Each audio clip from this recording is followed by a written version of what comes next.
লোচন গোসাই আমার হরিচাঁদের কাছে এসে বসে আছে। বাৎসল্য প্রেমের আলোচনা শেষ হয়ে গেছে, যার যার মতো ঠাকুরের চরণে প্রণাম করে যা দরকার সেই নিয়ে চলে যাচ্ছে। সবাই চলে গেছে, লোচন একা বসে আছে। আমার দয়াল ঠাকুর বলছে, ও লোচন, সবাই তো যার যা প্রয়োজন সব চেয়ে নিয়ে গেল, তুমি কিছু চাইলে না?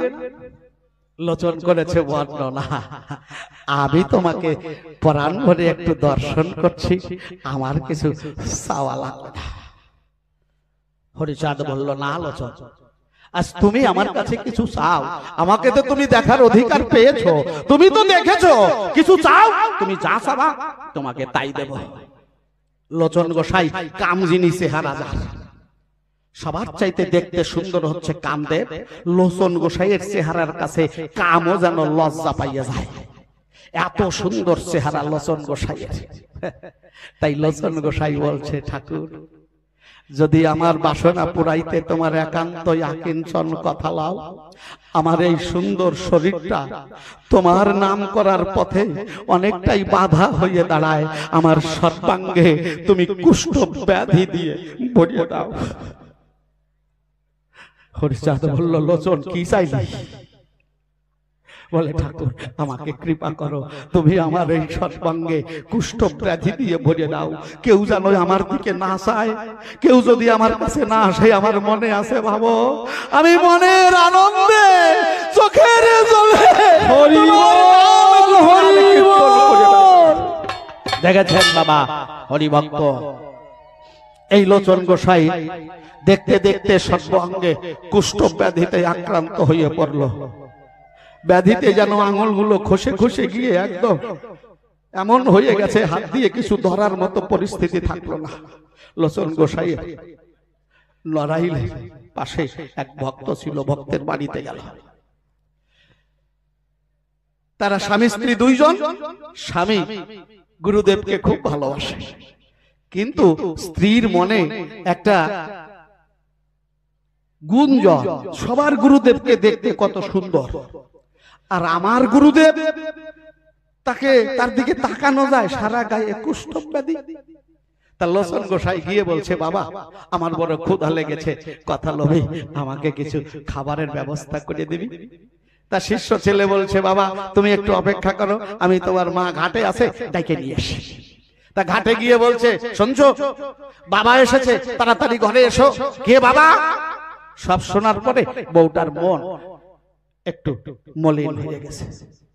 সেই গুরুদেব বাবা বাড়ি যখন আসছে, লোচন গোসাই বলছে, মা, আমার বড় ক্ষুধা লেগেছে, আমাকে কিছু খাবার দিবি? বউটা বলছে, বাবা, আমি তো তোমারে খাবার দেব, কিন্তু তুমি খাবা কি করিয়া? মানে হাত দিয়ে তো ধরার মতো কিছু নাই, তা আমি তোমাকে খাবার দেব, কিন্তু তুমি খাবা কি করিয়া? লোচন গোসাই বলছে, মা, ও মা, তুই যদি আমাকে ভালো হয়ে খাবার দিস, আমার মনে আছে ভাবো, তাহলে আমি ভালো হয়ে খাবো।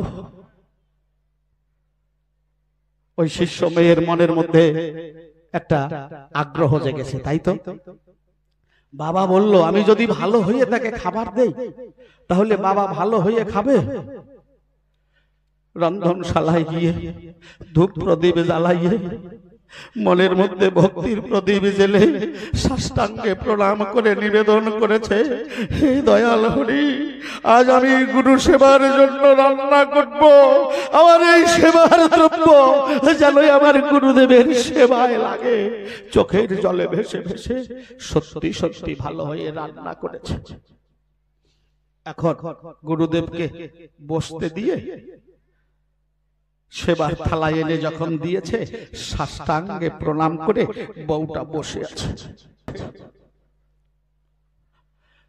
এখন লোচন গোসাই বসে আছে, বউটা চোখের জলে ভেসে বলেছে, বাবা, আমি আমার সাধ্য মতো ভালোভাবে তোমার সেবার আয়োজন করেছি, তুমি বলেছিলে তুমি ভালো হয়ে খাবে, তাহলে তুমি ভালো হয়ে সেবা করো।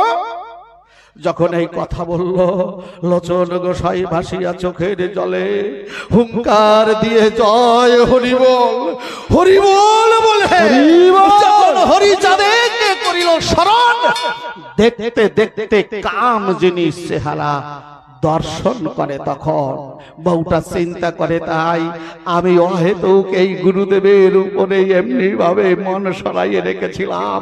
ওরে আমার গুরুদেবের মতো এত সুন্দর গুরুদেব, এত সুন্দর চেহারার মানুষ আর কারো নাই।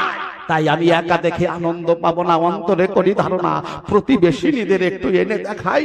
যখন ডাকতে গেল, বসে শুনুন জ্ঞানী দল, এইভাবে লোচন গোসাই সেবা করে আবার আগের মতো কুষ্ঠব্যাধিগ্রস্ত অবস্থায় বসে থাকলো।